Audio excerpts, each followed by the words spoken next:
제가 낚시를 하지는 않아서 잘은 모르지만 한국에서는 밴댕이라는 물고기가 있습니다. 여러분 들어보셨나요? 우리 여기서 자란 자녀들은 밴댕이라는 물고기를 한 번도 들어보지는 못했을 것 같은데요.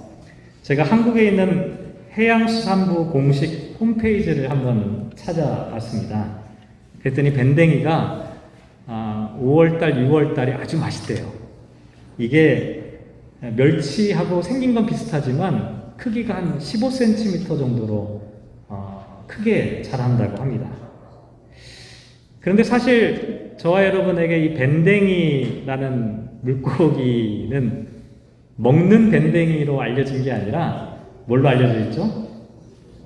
밴댕이 소갈딱지라고 하는 말로 우리에게 훨씬 더 친숙합니다.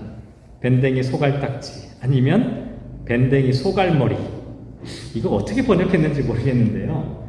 아무튼 흔히 밴댕이 소갈딱지 혹은 밴댕이 소갈머리라고 하는 이 말은 아량이 없고 속이 좁은 사람을 나타낼 때 저 사람 밴댕이 소갈딱지 같아 라고 이야기를 하곤 하죠.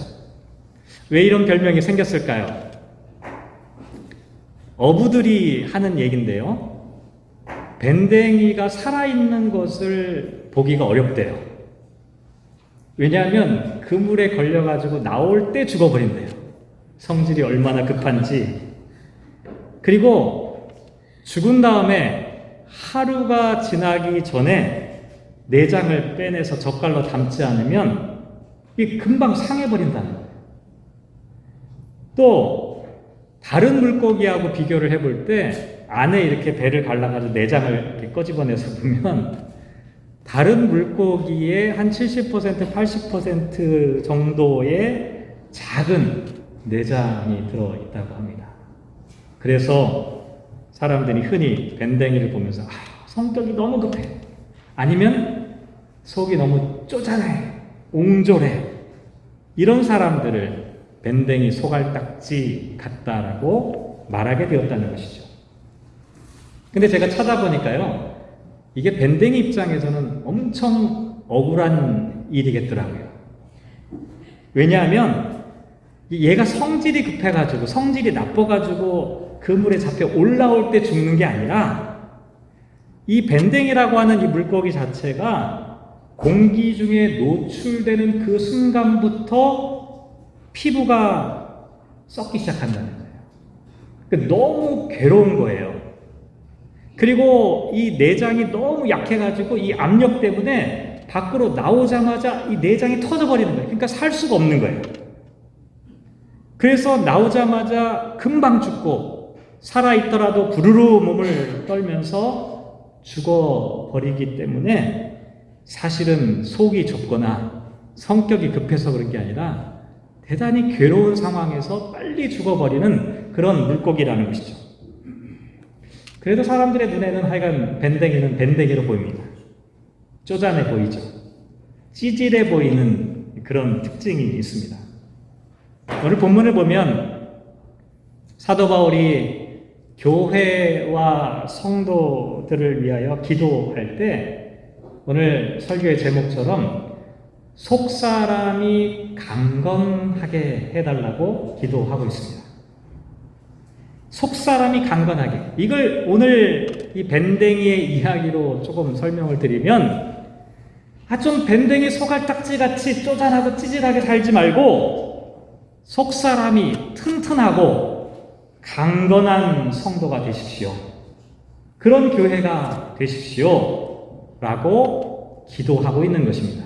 또 오늘 이 기도를 함께 생각해 보려고 합니다. 그런데 한번 생각해 보시죠. 속사람을 강건하게. 속사람이 뭘까요? 속사람이라는 것이 별도로 존재하는 무엇인가 저와 여러분 안 속에 있는 겁니까?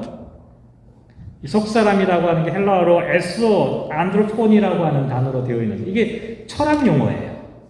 왜냐하면 이게 철학자들이 처음 사용했던 말입니다. 누구냐면 철학의 아버지라고 할 수 있는 플라톤이라고 하는 사람이 가장 먼저 인간의 속사람이라고 하는 단어를 사용을 했습니다. 그리고 헬라 철학을 유대교로 재해석하려고 했던 이 필로라고 하는 사람이 있습니다. 이 사람도 인간의 마음을 사람 속에 있는 사람 이렇게 표현했습니다. 사람 속에 또 다른 사람이 존재하는 것처럼 이렇게 말했죠. 이렇게 헬라니즘 문화권 속에서는 이 속사람이라고 하는 표현을 많이 사용했는데 이게 이원론적인 의미를 갖고 있습니다. 듀얼리즘이에요. 존재가 두 개나 되는 거예요. 근데 오늘 본문에 나와 있는 이 속사람이라고 하는 이 사도 바울의 표현은 헬라 철학에서 말하고 있는 이 속사람과는 조금 의미가 다릅니다.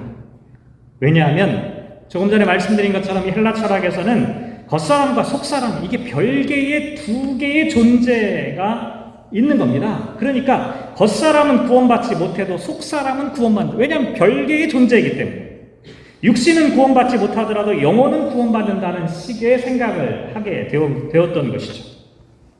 하지만 사도 바울이 말하는 이 속사람은 존재론적인 구분이 아니라 펑셔널한 구분입니다. 기능적인 구분입니다. 예를 들면 고린도서 4장 16절을 보면 우리의 겉사람은 낡아지나 우리의 속사람은 날로 새로워진다 라고 말하고 있습니다. 겉사람과 속사람 별개의 존재가 아니라 나이가 들면 겉사람은 기능과 능력이 약해질 수밖에 없지만 그 사람의 내면에 있는 그 속사람은 그렇지 않다는 것입니다. 오히려 나이와 상관없이 시간이 흘러갈수록 더욱더 새로운 능력을 가질 수가 있다는 말이에요. 또 로마서 7장 21절과 22절 말씀해 보면 선을 행하기 원하는 나에게 악이 함께 있는 것이로다. 내 속사람으로는 하나님의 법을 즐거워한다. 이렇게 말합니다. 악이 함께 있다. 겉사람은 육신의 유혹에 쉽게 넘어가는 것을 나타내고 속사람은 하나님의 법을 즐거워한다라고 하는 그런 표현을 하고 있는 것이죠. 별개의 두 존재가 아니라 인간의 한 부분에는 특별히 육신의 이 부분은 유혹에 약한 부분이 있다는 것이죠. 그래서 겉사람은 유혹에 넘어가기 쉬운데 그렇지 않으려면 하나님의 말씀을 통해 속사람을 지켜내야만 겉사람도 유혹을 이길 수 있다는 것이죠. 이렇게 보면 성경에서 말하고 있는 겉사람, 속사람이라고 하는 이 표현은 서로 별개가 아니라 상호 간에 연결되어져 있는 한 몸을 나타내는 표현이죠. 겉사람도 속사람에게 영향을 미치고 속사람도 겉사람에게 영향을 미치는 것이죠. 그러니까 사실은 둘 다 건강해야 됩니다. 겉사람도 건강해야 되고 속사람도 건강해야 하죠. 그런데 더 중요한 게 뭐냐? 그거는 속사람입니다. 왜냐하면 속사람이 약하면 겉사람이 건강해도 아무 소용이 없지만 겉사람이 조금 부족해도 그 사람의 속사람이 강하면 겉사람의 부족한 부분을 충분히 극복할 수가 있기 때문입니다. 그래서 둘 다 중요하다고 하더라도 무엇보다 중요한 것은 그 사람의 속사람이다. 이렇게 이야기할 수 있다는 것이죠. 사도 바울은 그런 의미에서 속사람이 강건해야 한다라고 말하고 있는 겁니다. 사실 에베소서를 기록할 당시에 사도 바울은 감옥에 있었습니다. 최후의 순간을 기다리고 있었죠. 바울은 늙었습니다. 그의 겉사람은 지쳐있고 힘든 상황 가운데 놓여 있었습니다. 하지만 사도 바울의 속사람만큼은 강건하였죠. 그런데 그때 당시 교회와 성도들은 거꾸로였습니다. 겉사람은 건강한 것처럼 보였죠. 하지만 속사람이 병들어 있었습니다. 허약했습니다. 개개인들도 마찬가지였습니다. 오랫동안 신앙생활했지만 영적으로 갓난아이와 같은 사람들이 있었습니다. 여기서 갓난아기라고 하는 표현은요, 순수하다는 의미가 아닙니다. 자기밖에 모르는 이기적인 모습을 나타냅니다. 다른 사람을 배려하지 못하고 자기 주장과 자기 생각만 고집하고 인격과 삶이 성숙되지 못한 사람, 겉사람은 그럴듯해 보이지만 속사람이 병들어 있는 것이죠. 이게 당시의 교회와 성도들의 모습이었습니다. 그래서 사도 바울은 이런 교회와 성도들을 향하여서 기도하는 중입니다. 하나님, 성도들과 교회들의 속사람이 강건하게 해 주십시오. 어떻게 하면 저와 여러분의 속사람이 강건하게 될 수가 있을까요? 바울은 크게 세 가지를 말하고 있는데요. 16절 말씀해 보면 그의 성령으로 말미암아 너희 속사람을 능력으로 강건하게 하시오며 라고 말합니다. 우리의 속사람이 강건하게 되려면 성령으로 말미암아야 한다 라고 말합니다. 우리가 참 이런 말 많이 표현하는데요. 성령으로 말미암아. 이게 무슨 말일까요? 성령으로 말미암아. 영어 성경 찾아보니까 말미암아라고 하는 표현을 through라고 번역하고 있습니다. Through His Spirit. 헬라어를 찾아보니까 이 through라고 하는 이 단어가 dia라고 하는 전치사로 되어져 있습니다.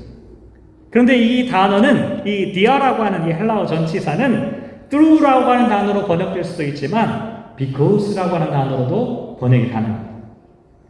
결국 무슨 얘기냐면 성령으로 말미암아 살아가는 것은 성령님 때문에 라고 하는 뜻을 갖고 있다는 것이죠. 성령님을 통하여 라는 뜻을 갖고 있다는 것이죠. 밴댕이 소갈딱지, 밴댕이 소갈머리 같은 사람은 속이 좁아서 다른 사람을 생각할 겨를이 없어요. 성격이 급해서 기분이 상하면 참지 못하고 금방 화를 내고 자기 생각과 다른 것을 절대로 용납하지 못합니다. 하지만 속사람이 건강한 사람은 성령님 때문에를 기억할 수 있는 사람입니다. 성령님 때문에. 성령님께서 지금 나를 위하여 말할 수 없는 탄식으로 간구하고 계신다는 사실을 기억하는 겁니다. 예를 들면 이런 겁니다. 나쁜 짓을 막 하려고 하는데 갑자기 부모님 생각이 떠오르면 어떻게 되겠어요? 못해요. 부모님이 보고 계신다고 하는 나쁜 짓을 어떻게 하겠어요? 부모님 때문에 못하는 겁니다. 성령님 때문에를 기억하는 사람은 성령님 때문에 참아내는 겁니다. 성령님 때문에 기다릴 수 있는 거죠. 성령님께서 지금 말할 수 없는 탄식으로 기도하신다는 것을 생각하면 성령님 때문에 용서할 수 있는 거예요. 열받지만 성령님께서 나를 지극히 사랑하신다는 그 사실을 깨달으면 그 성령님 때문에 내 마음을 다스리며 살아갈 수가 있게 된다는 것이죠. 이렇게 살아가다 보면 어떻게 되는 줄 아십니까? 이렇게 성령님 때문에를 기억하며 살다 보면 그 사람의 속사람이 강건해집니다. 그래서 그런 사람에게는 사랑과 희락과 화평과 오래 참음과 자비와 양성과 충성과 온유와 절제라고 하는 성령이 주시는 그 열매들이 그 사람 가운데 가득히 맺히게 되는 것이죠. 사랑하는 성도 여러분, 밴댕이 소갈딱지가 아니라 성령님 때문에를 기억하면서 저와 여러분의 속사람을 살찌우는 그런 사람들이 되었으면 좋겠습니다. 두 번째는 17절 말씀해 보면 그리스도께서 너희 마음에 계신다 라고 말합니다. 영어로 보면 Christ may dwell in your heart 이렇게 번역합니다. 우리의 속사람이 강건해지려면 그리스도께서 너희 마음에 계셔야 한다. 마음에 계신다는 게 뭘까요? 이게 교회 말들은 되게 추상적이에요. 그렇잖아요. 마음에 계신다. 어떻게 계신다는 거예요? 마음에 계신다. 헬라어로 찾아보면 카타 오이코스, 오이코스는 집이에요. 카타는 다운입니다. 그러니까 우리나라 말이 너무너무 참 적합한데 집에 눌러 앉아있는 것을 머문다 라고 하는 표현으로 사용하였습니다. 그저 잠시 손님이 왔다가 지나쳐 가는 것을 의미하는 것이 아닙니다. 아예 그 집안에 눌러 있는 겁니다. 예수님께서 내 안에, 내 마음속에 왔다가 스쳐가는 게 아니라 그냥 눌러 앉아 계시는 그 상태, 이게 마음에 계시는 것이죠. 이걸 한마디로 그리스도께서 나의 주인이 되신다 라고 말할 수가 있습니다. 교회에 오면 많은 사람들이 예수님을 주여, 주님이라고 말하죠. 예수님을 주님이라고 말하는 그 전제가 뭡니까? 나는 주님의 종입니다. 라고는 고백이기도 합니다. 근데 참 이상해요. 주님께서 나의 주인이고 나의 주님이라고 말하는데, 주님, 내가 주님께 모든 것을 맡깁니다. 주님 뜻대로 살기를 원합니다. 교회에 오면 많은 사람들이 그렇게 말합니다. 그런데 실제로는 그렇지 않아요. 주님, 이 결정은 제가 하겠습니다. 주님, 이 아이들 문제는 제 방식대로 처리하겠습니다.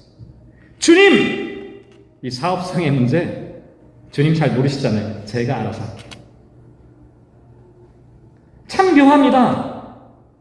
우리가 예수님을 그리스도로 주인으로 주님이라고 말하고 고백하는데 실제로 우리의 삶의 현장 가운데서는 그리스도를 주인으로 인정하지 않는다는 거예요. 교회를 다닌 사람들이 많이 이야기합니다. 주님, 당신께서 용서하라고 말씀하시는 것을 내가 머리로는 이해하겠지만 나는 절대로 내 마음으로는 용서하지 못합니다. 하나님의 뜻이 그래요? 성경을 보니까 이렇게 나와 있네요. 맞습니다. 압니다. 하지만 저는 그렇게 못하겠습니다. 이게 어떠한 태도일까요?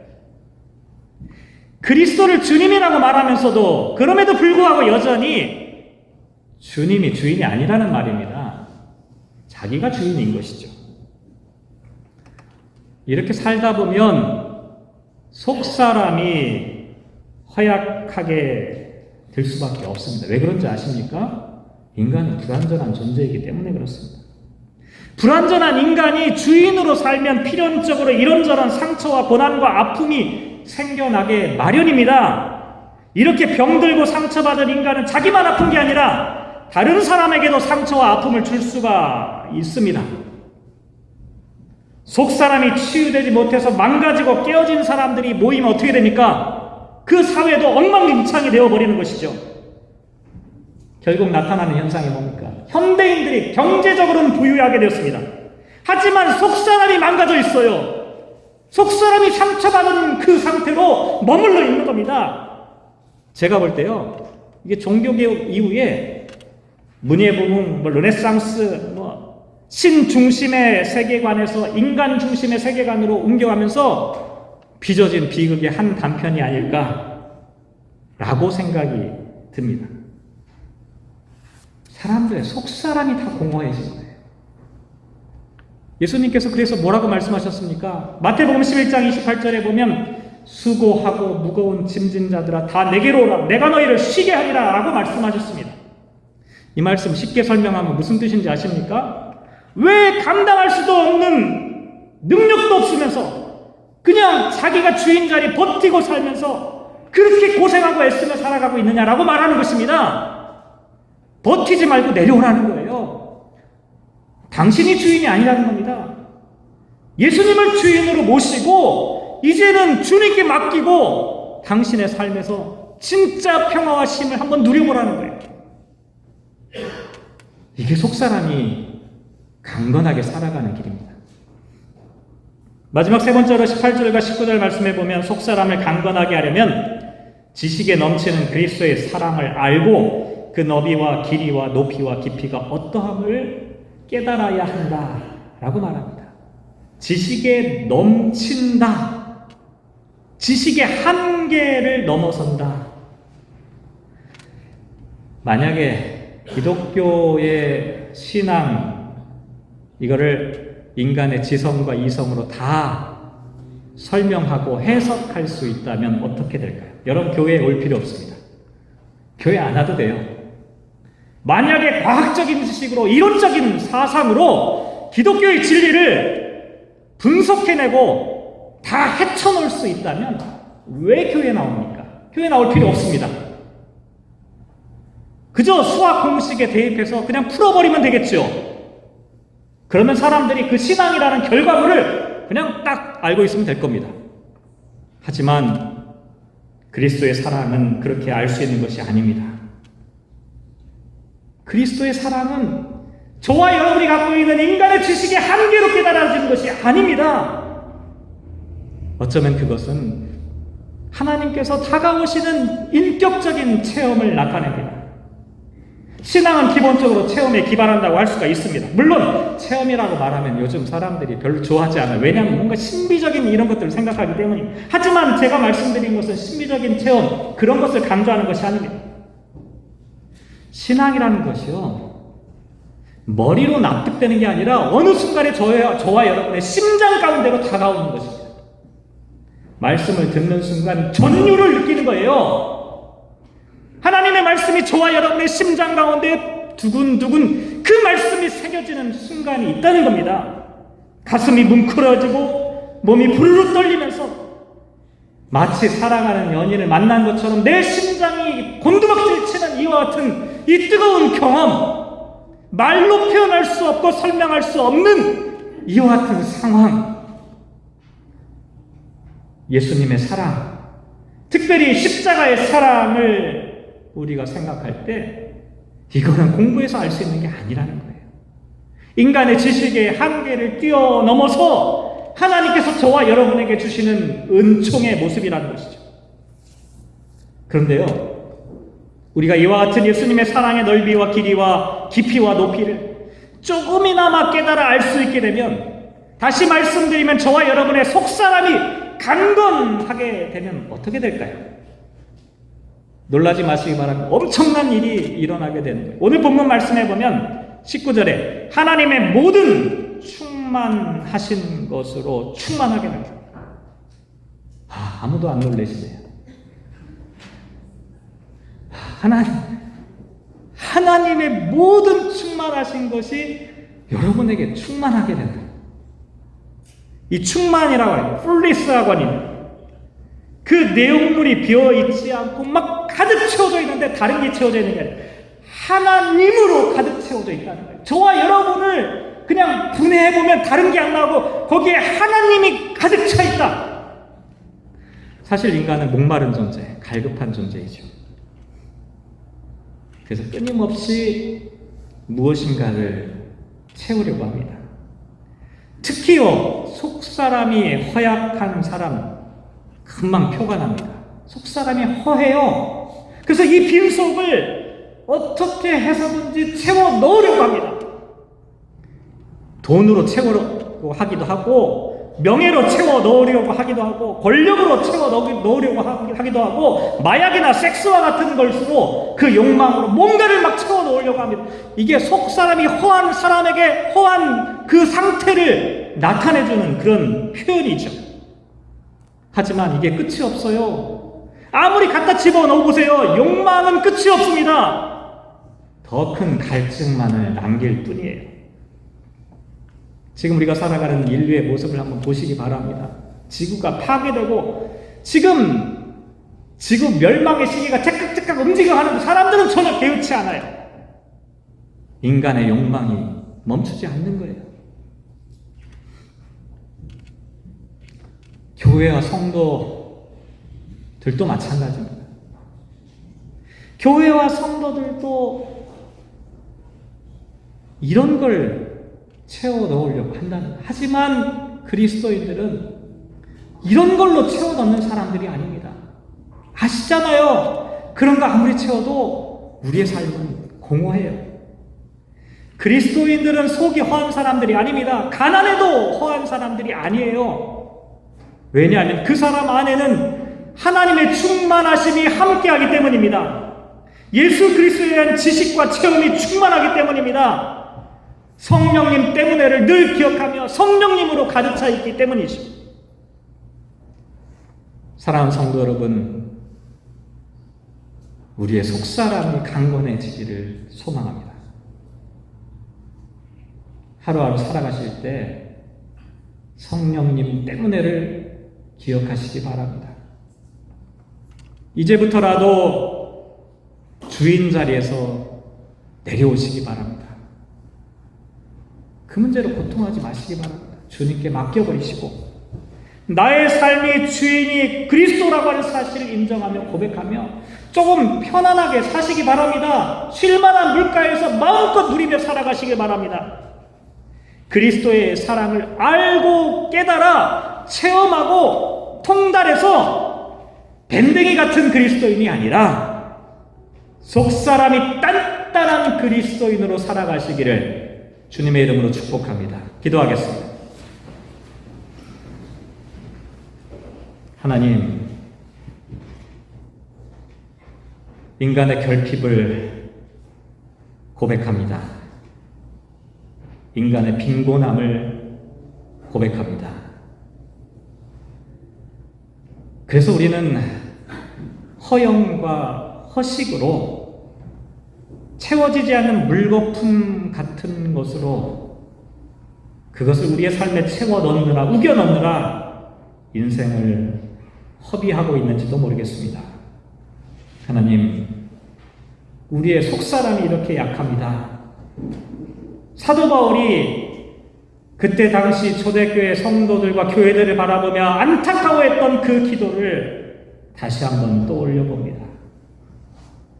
겉사람은 늙고 지치고 병들어서 감옥에 갇혀 있는 사도 바울이 속사람이 단단한 그리스도인으로 살아가고 있었던 것처럼 우리도 이 땅 가운데 속사람이 단단한, 속사람이 강건한 그리스도인으로 살아가게 하옵소서. 함께 하시기를 간절히 소망하며 이 모든 말씀 예수님의 이름으로 기도합니다. 아멘.